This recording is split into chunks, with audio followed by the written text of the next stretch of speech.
Hey there friends. I'm Bhola, your guide to the most chilling and creepy tales from unique people and mysterious places.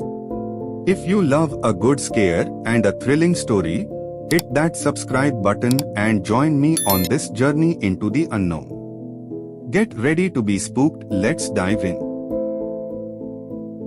Hello listeners, my name is Prakash. I am 18 years old boy from Agra. I am going to share a story that happened to me when I was in 12th standard.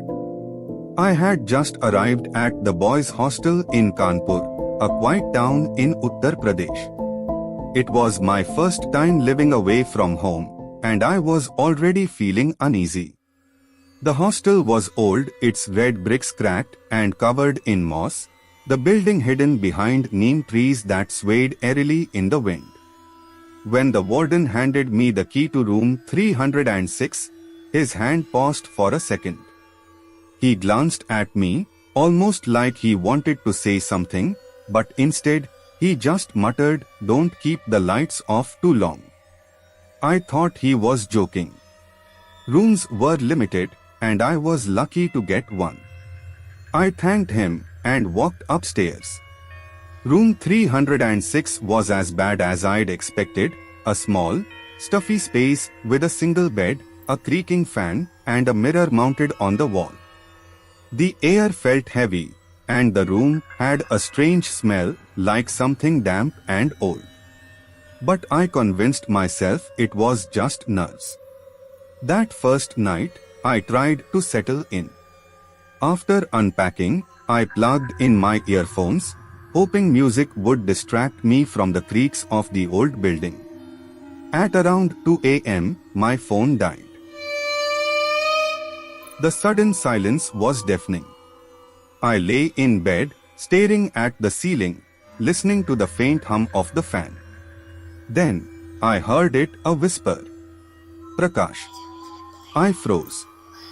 Someone was calling my name. I sat up, my heart racing, but the room was empty. "Prakash, come here." The whisper came again, louder this time. It wasn't just one voice. There were many, overlapping, as if a group of people were chanting my name. Panicked, I grabbed my phone and turned on the flashlight.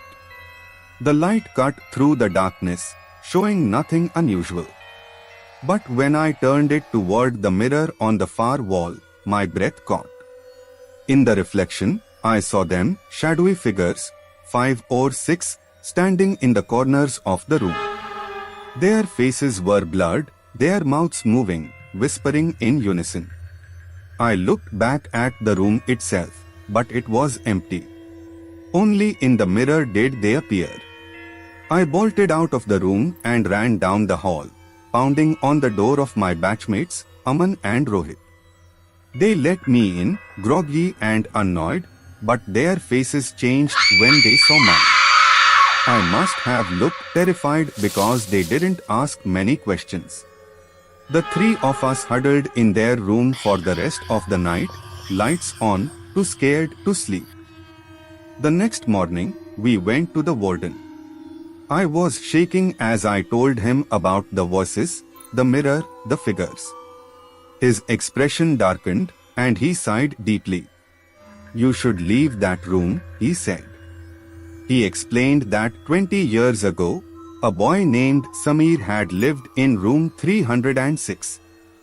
Sameer had failed his exams and couldn't handle the shame. One night, he locked himself inside and hanged himself.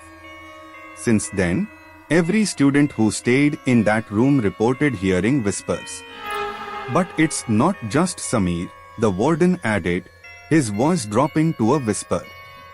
"This hostel was built on an old cremation ground.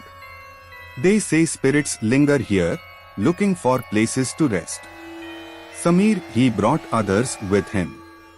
That was all I needed to hear. I packed my bags and left that day. The room was locked, but the whispers never really stopped.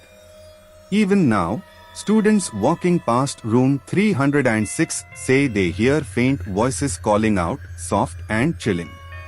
No one stays there anymore. Not for long. And sometimes, late at night, I still hear my name being called, in the same low, haunting whisper. I hope you liked today's story. We will meet you in our next video.